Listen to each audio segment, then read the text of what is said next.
Hello and welcome to Buy or Sell. I'm Ali Selby and I'll be taking over from Adam over the next few months so that we can all get our portfolios looking a little bit hotter in time for summer. This week I'm joined by Jess Farr-Jones. She's a stock picking rock star. She works at Regal Funds Management and we're going to be talking about all the small and micro-cap stocks she's liking right now. Thanks so much for joining us, Jess. Thank you, Ali. That's a very generous description. But no, it's great to be here. Great to chat. For those who don't know you, can you tell us a little bit about yourself and what you do at Regal? So I've been at Regal for coming up to 8 years now. I was in investment banking at JP Morgan for 4 to 5 years before that across Sydney and New York. But really grateful that I found the light and, came to the buy side and discovered the world of funds management. It's been, a fantastic experience there. And where I've kind of been working is I started in the emerging companies strategy. So this invests in ASX, micro and small caps and anything private as well. We like to invest in pre-IPO companies in kind of the last capital raising before they're looking at doing an IPO. But over the past 2 years, I've been pretty focused as well on global small and mid caps. So I got seeded with some capital in an existing Regal strategy to prove out an absolute return small and mid caps strategy. We kind of got a year and a half of track record and then went out and launched a standalone fund, which we launched in April this year, which has had a really pleasing kind of start. Yeah, you've done exceptionally well, up 40% or something in the first few months. Yeah, it's after 5 months, it's up about 55% and we're having a pleasing month now. But look, it's not. Obviously, it's been, attractive market conditions post the Liberation Day sell-off. And, thankfully there's been some winners in there from a stock-specific perspective as well. We obviously don't expect to annualize at that rate going forward. But, when there's kind of opportunities in a bull market, you need to kind of, I think, lean in and be positioned to take advantage of that. And I think that's something that Regal does really well. Speaking of that, we've definitely seen a crazy bull market this year. It's very different from when we last spoke. I mean, I think I spoke to you in early 2023, so post what was like one of the worst years in a long time in 2022. Now this year has been so different. I mean, past Liberation Day, I think the small odds is up 35% or something like that. How bullish are you feeling today? Is there more where that came from? Yeah, you're right. I do remember that podcast 2 years ago and coming off the back of 2022 and those very aggressive rate hikes and the significant drawdowns. And it was quite a difficult time to be investing. I remember I was relatively bullish going into that meeting, but I was almost concerned about being perceived as being bullish because I think there's this unfortunate thing in the market where you're sometimes perceived as more balanced if you give a contrarian view or a negative view of markets. But I think more often than not, economic conditions surprise to the upside and market conditions can surprise to the upside. And often it pays to be prudent, but it pays to be optimistic as well. And that's something that, Regal's definitely taught me to appreciate about markets. And look, standing here today, we obviously had, the very significant drawdown and sell-off in April, quite reminiscent of kind of the early 2020 COVID sell-off and then a really sharp V-shaped recovery. But look, I am bullish as we sit here today. The market doesn't go up in a straight line and it's quite normal to, maybe have the market advance 20% and then to have an interim 3, 5, 7% correction. And that's actually really healthy for a longer term bull market to have periods of consolidation and small kind of contained corrections that can enable the market to go higher. But as I sit here today, when you look at kind of the landscape that we've got, I think, yes, valuations are higher than where they are a few months ago. But in my opinion, valuations are still at a really acceptable level given kind of the earnings growth on offer and kind of the PEG ratios, especially in the small caps part of the market where the PEG ratios for small cap indexes are sub 1 times, about 0.7 times. So, we're very excited about small caps. We've just seen rate cuts again resume in the US after about a year. Typically, the 12 months after that first rate cut, almost in all instances when the market is close to all-time highs, you see the market end up quite materially higher looking forward to 12 months. So rate cuts and that liquidity is very positive for the market, especially small caps and especially interest rate sensitive areas. As improving breadth coming into the market, as I mentioned, we've just started to see small and micro caps start really outperforming only in the last month or two, which is exciting. And then also sentiment actually isn't too frothy. Of course, there are pockets of the market where, we are seeing exuberance. There's definitely some like meme stock action going on again, which was like very 2021 energy. There is. There's huge retail participation in the market these days. So you are always going to have those pockets of exuberance. But more broadly, there are sentiment surveys that come out every week. And, they obviously were very negative in the depths of the drawdown, but they're still negative where the most latest print for the AAII index had more bears than bulls. It was about 41% bears, 42% bears, 41% bulls. So net about 1% negative on that survey. And that gives me confidence actually that we're not maybe as frothy as some people would think. And there is scope for the market to potentially trend higher, especially the small cap part of the market is something we're really excited about at Regal. Okay, obviously there's trash and treasure in the small end of the market. How do you think about valuing stocks? What are you looking for when picking opportunities? You do learn over time that there are sometimes hard and easier ways to make money in the market. It's never easy, in totality, making money in the market. But for me, trying to pick turnarounds or buy beaten up stocks and try to pick the bottom, I think is sometimes harder to make money than just buying really high quality stocks that are executing really well and paying a fair price for them. Obviously, I'm not looking to pay a valuation that's too high for these companies.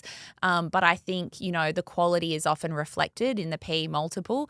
And so typically, Buffett was a big proponent of this as well, just buying companies with moats, really high quality stocks on fair valuations and just letting them kind of compound going forward. So I'm a big believer in that as well. And it comes back to some empirical research, which really is at the heart of kind of my investment philosophy. And that empirical research breaks down the key drivers of stock price returns over time. And it breaks them down between the PE multiple and the change in the PE multiple and the earnings growth over, call it 1 year, 3 years, 5 years, 10 years, etc.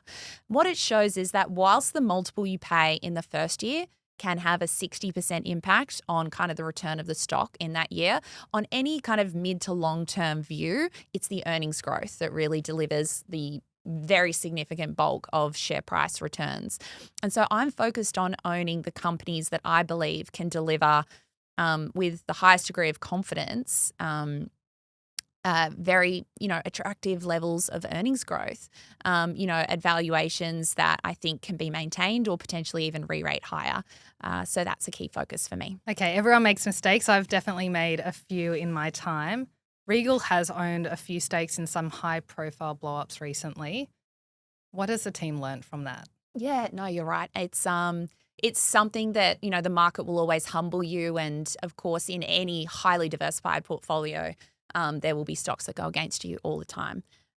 So, of course, Setire's been in the papers recently.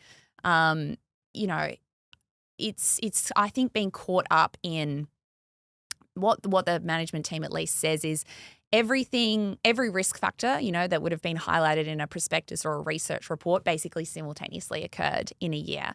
And that was the combination of a significant slowdown in global luxury, that was tariffs, and that was the de minimis exemption, which has, recently come into play in the US.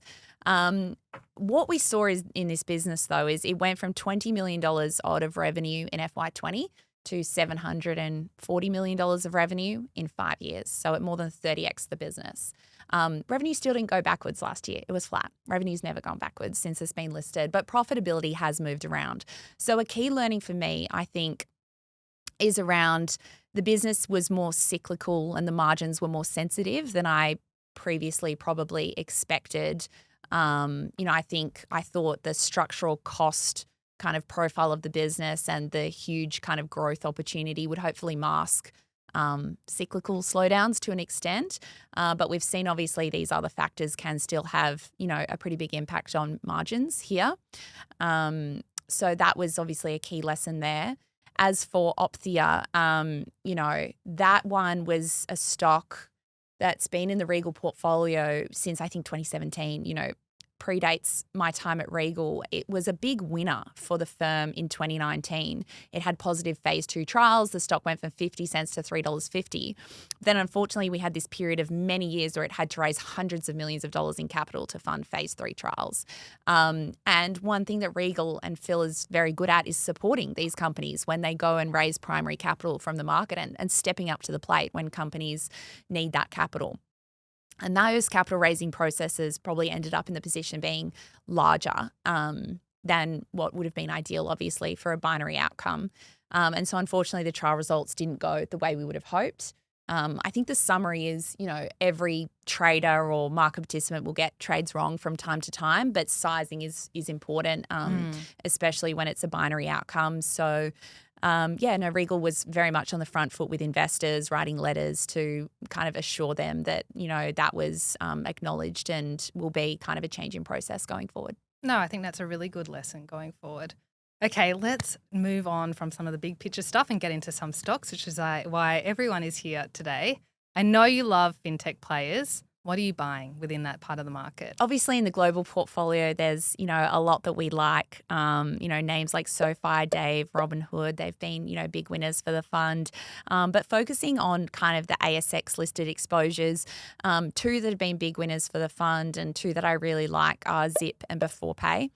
Obviously, this key kind of structural growth thematic is, these digitally enabled fintech businesses offer digital underwriting processes, superior customer experience and products, and they're taking material market share away from legacy banking incumbents and from legacy products like credit cards. Zip, we've known this business intimately for so long.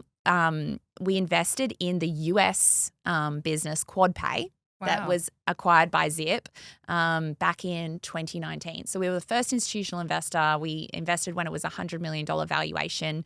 Zip subsequently acquired that business. And that US kind of division accounts for the vast majority of its $6 billion market cap today. It is going from strength to strength. Transaction volumes are growing at about 50% versus PCP per the last quarterly. They've gone from burning hundreds of millions of dollars and having hundreds of millions of dollars of debt back in 2021 to now having hundreds of millions of dollars of cash, conducting a buyback, zero debt, and hundreds of millions of dollars of profitability. They just reported $170 million of cash EBITDA in the most recent results. So you have this great combination of a market in the US with BNPL that is still very underpenetrated, about 2% of e-commerce volumes there compared to 15 to 20% in countries like Australia and Europe. So it's still nascent in the US. God, I can't believe it's 15 to 20% in Australia, people using buy now, pay later. Yeah, as a percentage of e-commerce. Yeah. So still a long runway for growth. And look, I think not in the price though, like it's up 150% or something this year. Yeah, look, we still think that because Zip is trading a materially lower multiple to some of its peers, including Affirm and Klarna, and look, it's kind of on mid-20s times cash EBITDA multiples. It used to trade on 10 to 20 times revenue. Now it's trading on kind of 25 times cash profit. So a very different dynamic to what we saw in the peak of the last bull market. Revenue is growing for the US business at 50% per year. Profitability is expanding. The market's still underpenetrated. They have a really fantastic management team. And so I think that the story is still really exciting and intact there. And as I mentioned, valuation compares well to some of the global peers. Beforepay, I think, is one that's really undiscovered. It's a micro cap. It's got about 100 mil market cap. And do they do lending? What do yes, they do? They do. So they are comparable, I think, to BNPL in many ways. So their core business is short-term cash advance products. For example, where you've earned a wage but haven't been paid yet, they can provide a short-term kind of liquidity that gets repaid over a short period of time, exactly like Zip, for a fixed, transparent 5% fee that's very clear, no revolving interest. So for cash flow management.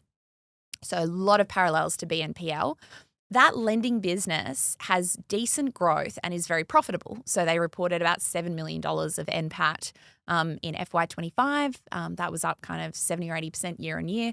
And so you can see looking 1 year forward as that earnings expands is probably on a single digit PE multiple at the moment. However, what I'm really excited about is a second business that they have called Carrington Labs. Now, this is like a software risk management AI analytics product, and they've built it to be the underwriting engine for their core business, but now they're monetizing it by selling it to banks overseas. And what it does is it's ingested 1 billion data points over time. And what it does is when a bank overseas wants to assess you, for example, for a personal loan or a credit card product, whatever it is, they can use this AI system to plug in details about you, plug into your bank account, and it will analyze all your transaction history, all these behavioral data points, such as do you gamble? What is your cash withdrawals look like? Do you have for example, BNPL usage, lots of different factors to come up with this cash flow score, which is far richer and better predictive value than just a FICO score that's used in the US. They've already signed up a couple of banks in the US, but they're talking to some of the largest financial institutions in the world, and the pipeline is incredibly full. So there's this early stage, but I think very promising kind of software platform that will charge effectively a per-use software fee that I think this business can become bigger than their core lending business over time, and the market's not attributing, I think, any value to it currently.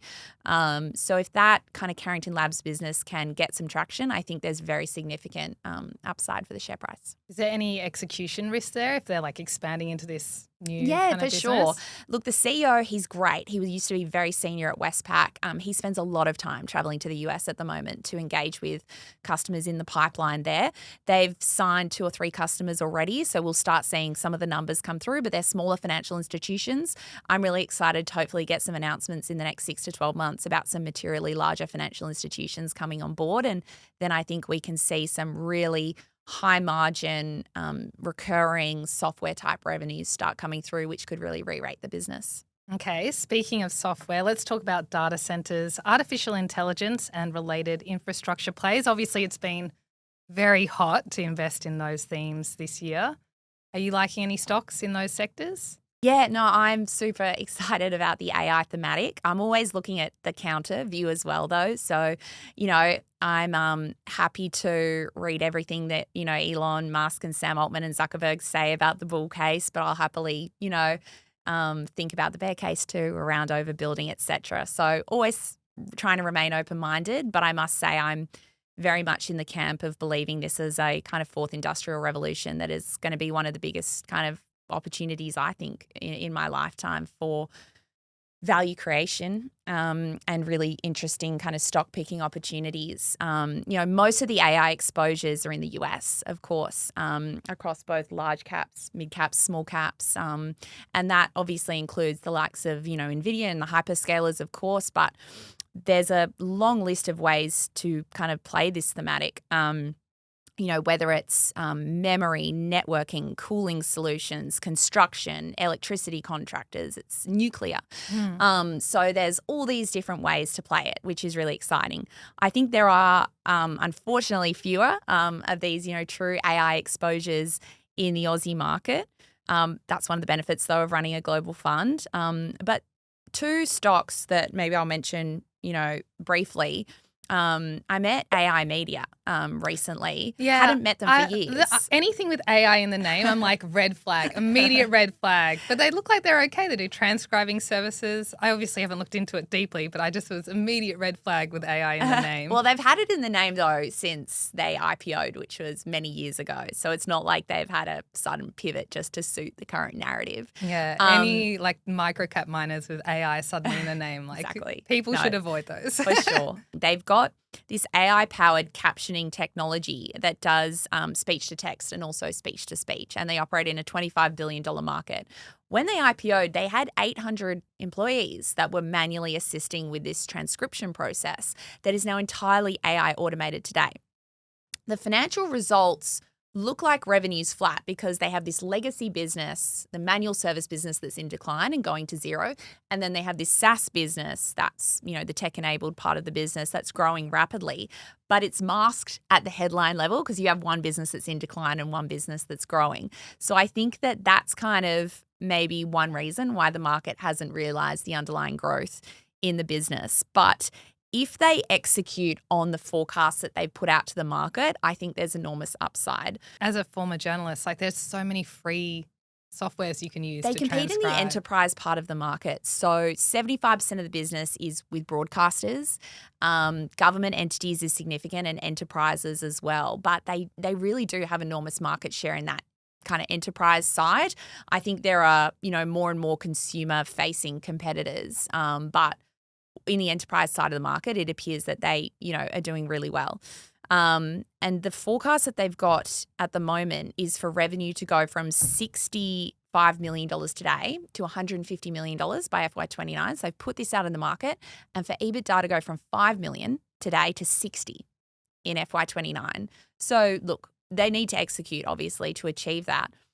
But if they do that, what they've put out there, they're on 1x revenue and 2x EBITDA for FY29. So I think that it's quite interesting. They're a founder-led business, and the CEO was aggressively buying stock on market a couple of months ago, putting his money where his mouth is. And he already owns, I think 17% of the company. So, doubling down, showing his conviction. I think that's interesting if they can execute. Is there anything else that you're liking within or buying within the AI kind of theme? Yeah, so Doug is one that's re-rated recently. It has data centers all over the world, but it's historically really just serviced the oil and gas sector. It does processing in data centers of seismic imagery to help oil and gas players kind of with their exploration and to decide where to kind of explore and drill and look for oil. They, had a drawdown, but they just announced a very significant contract with an oil and gas player, Petronas, for $67 million of software and HPC revenue over the next 3 years.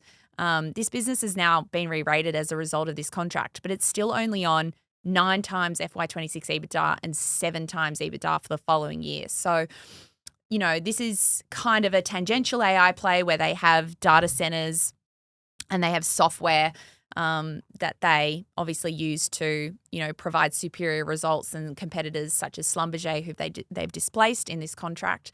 But we think if they can keep winning contracts of this size, there's very significant upside. They also have immersion cooling technology that they're looking to sell to the data center industry globally. So I think this is real validation of their globally market-leading software, and I still remain excited. I think there's great momentum and the business is still cheap. How about healthcare?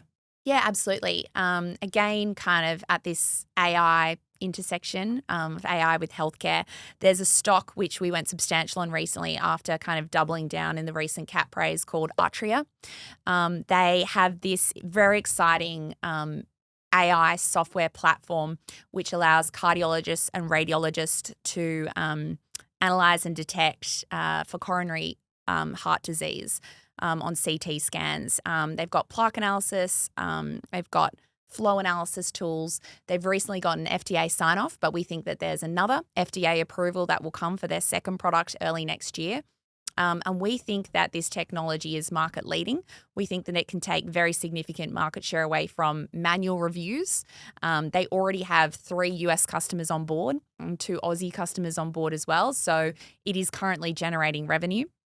And we think as well that this technology is superior to some US competitors such as HeartFlow, which has recently IPO'd in the US, $3 billion market cap. But with that technology, it's still a manual review where the data goes off-site to HeartFlow and comes back often, a day or 2 later with a manual review as opposed to the real-time platform that the radiologists get access to with Artrya. So we think that there's scope for that business to be doing tens of millions of dollars in revenue in the near term. And we hope that there's going to be customer wins as well and incremental FDA approvals. So it's one that we're excited about. It has done exceptionally well already. We talked about I guess, risks with healthcare companies and position sizing. Are you, I guess, wary of that? Yeah, no, absolutely. It's a small position across, most of the funds. It's a 300 mil market cap today, and Regal has, 19 billion under management. So, thankfully we've got very diversified portfolios. But look, it's one that I think has the potential to, if it can keep winning customers and generate that revenue profile that we think it can, to perform exceptionally well. I think there's also a difference between drug development, where you have, I think, more binary outcomes than medical devices or, AI platforms like in this case. I think the FDA pathway is simpler and easier, especially where there's predicate devices like in the 510K process, as opposed to the uncertainty that comes and the binary outcomes of drug development. So I think that's helpful as well. How about IPOs? You obviously, through the Emerging Companies Fund, you can invest in pre-IPO opportunities. Are there any upcoming IPOs that you think investors should be looking out for? Yes, there is one. There might be a business that some of our listeners might have heard of before. It's listed in the US. It's called Carvana. It's basically the e-commerce alternative for buying a used car. Rather than scrolling car sales online for hours, looking at different private listings, driving around, test driving, cars, haggling with private individuals, or going to a dealer and haggling with a used car salesperson, this platform, offers over 50,000 cars online. It's a reputable, trusted platform. You can buy a car in as little as 10 minutes. You can get it delivered to your doorstep same day. In some markets, you have a 7-day money-back guarantee. So you get to trial the car, use it. If you don't like it, you can get a full refund and send the car back.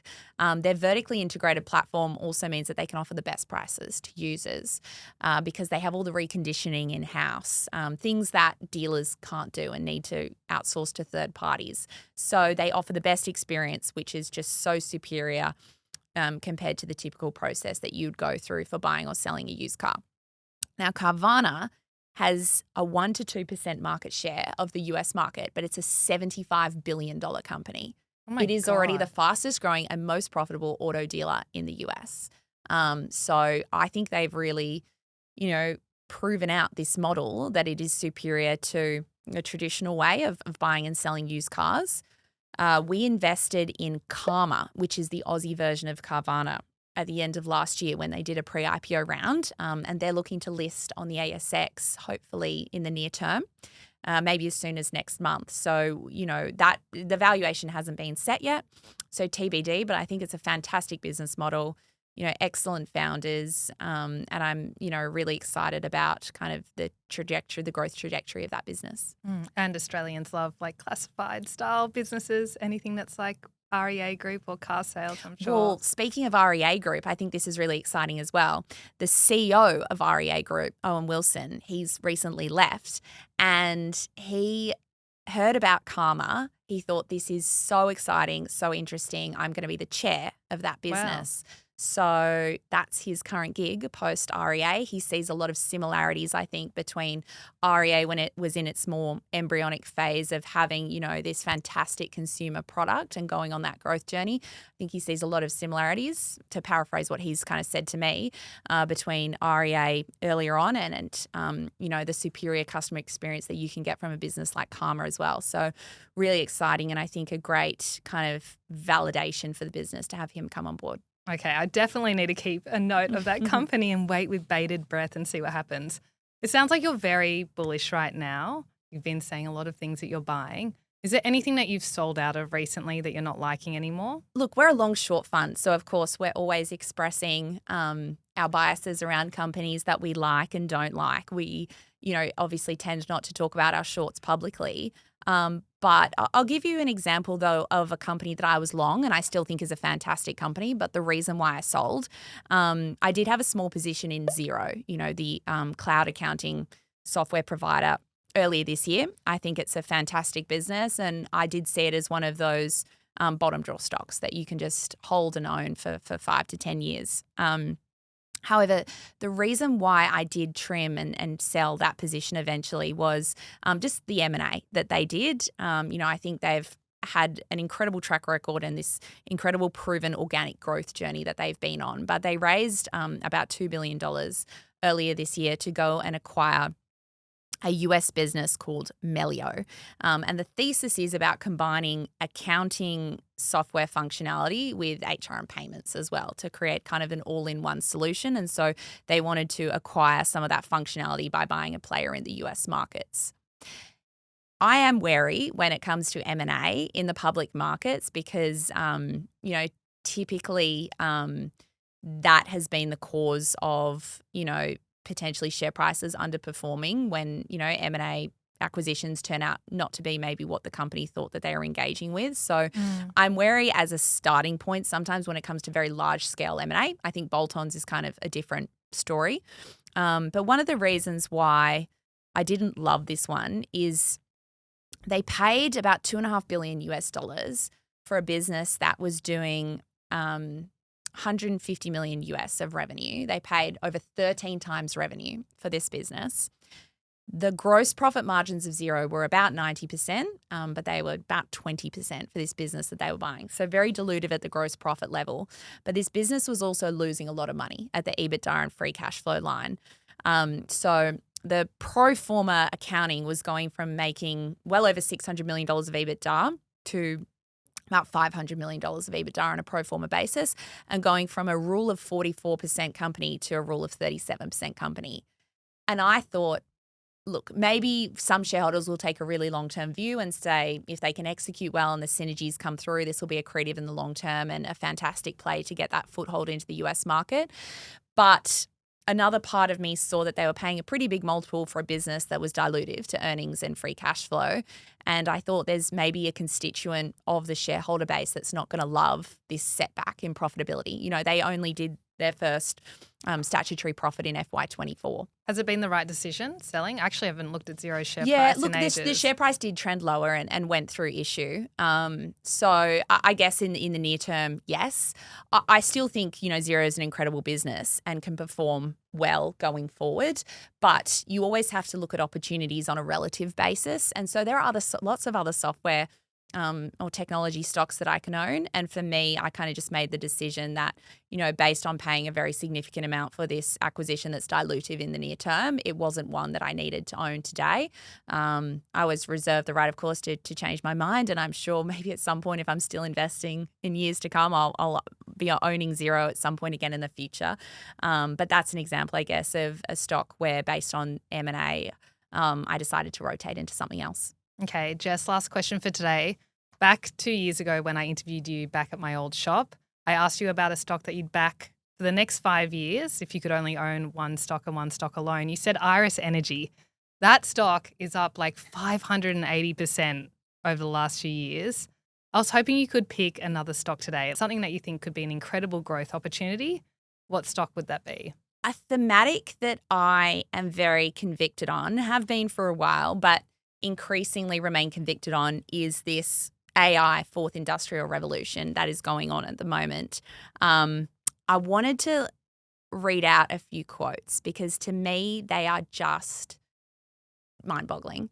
Sam Altman, obviously the founder of OpenAI, he is talking about 100xing the 1 million GPUs that they have today. So going from 1 to 100 million GPUs. And Elon similarly is talking about going to 50 million GPUs within 5 years. So the scale of what we're talking about is totally unprecedented. It was obviously only overnight that we saw NVIDIA commit to investing US $100 billion into OpenAI to fund 10 gigawatts of data centers. That's the equivalent of 10 nuclear facilities. Oh my God. In terms of energy. And that's about 4 to 5 million GPUs. So 100 billion, 4 to 5 million GPUs. These guys have ambitions, though, of getting to 100 million GPUs over the next few years. Sam says things like, computer's going to be the currency of the future. It is the most precious commodity in the world, and we are going to spend trillions of dollars on data center construction in the not too distant future. And again, you see that reflected, for example, in the deal that they did with Oracle only a week or so ago, where they've signed up a $300 billion deal with Oracle in terms of data center commitments. So it is entirely unprecedented, but it shows you the level of demand that these guys are forecasting at the moment. My view is,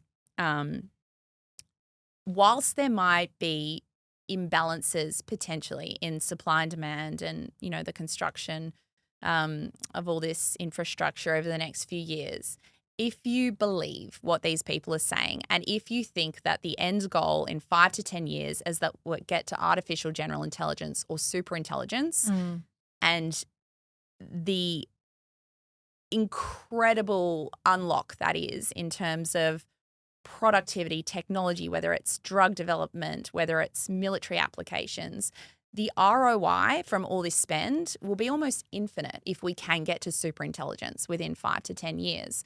And obviously, the greatest technologists of our time are all betting that we can do that. Zuckerberg says he believes the risk of not investing today is greater than the risk of putting, he's said the 60 billion of capex that he's doing today will go to 600 billion over the next few years. It's like an arms race. It's insane. The risk is greater. It's an existential risk from not participating in this kind of fourth industrial revolution. So, whilst there are a lot of people who like to say that maybe the monetization opportunity isn't there yet or think we're in a bubble, I think that sometimes maybe it's a disconnect between the near term and the longer term and what we're building towards in terms of the goal of super intelligence. And at the end of the day, I trust that these people who are at the forefront of AI know more than I do about it, right? I'm literally trusting what Elon says, what Zuckerberg says. And that's why Iris has performed so well recently. It is benefiting from this enormous 3 gigawatt land and power portfolio, which is one of the scarcest assets in the world at the moment in this kind of race to monetize, the opportunity with AI. And they're positioned to potentially become a neocloud or hyperscaler themselves at the moment. So look, the Iris share price has run up dramatically from about $5 to over $40 in the last 6 months. So, I do, caution people about investing in, share prices that go up in a straight line. That being said, I think on a 5-year view, it's an enormous opportunity, and I do believe that share price can be meaningfully higher. But the hyperscalers and the NVIDIAs of the world, the proliferation of data and compute that we've already seen with their cloud businesses over the past few years, and frankly, one of the reasons why they've performed so well is the incredible growth of their existing cloud businesses. That trend is only amplified massively going forward with this AI thematic. And these companies have the cash flow and the balance sheet to invest in the infrastructure and the data centers to capture this enormous opportunity in the proliferation of storage, compute, inferencing, training, etc. So I think the hyperscalers with their existing cloud businesses are just so well placed to keep winning.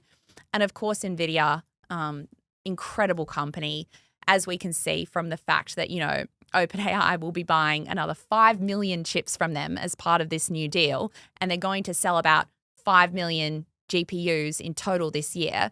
The scale of the growth for that company, I think, is still truly we're in the early innings. And incredibly, NVIDIA at the moment is trading on 29 times PE compared to retailers like Costco and Walmart on 30 to 40 times PE. So I think, the froth in that valuation is actually not excessive. It's trading one standard deviation actually below its long-term historical PE. So I think there's, exciting reasons to be bullish about the hyperscalers, about NVIDIA.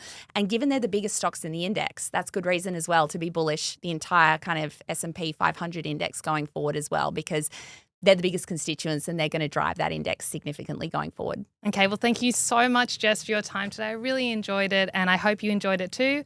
Don't forget to subscribe and comment if you enjoyed that podcast as well, and head to equitymates.com if you want to learn more about investing. I will say this about investing. Everything you do learn is cumulative. What I learned at 20 is useful.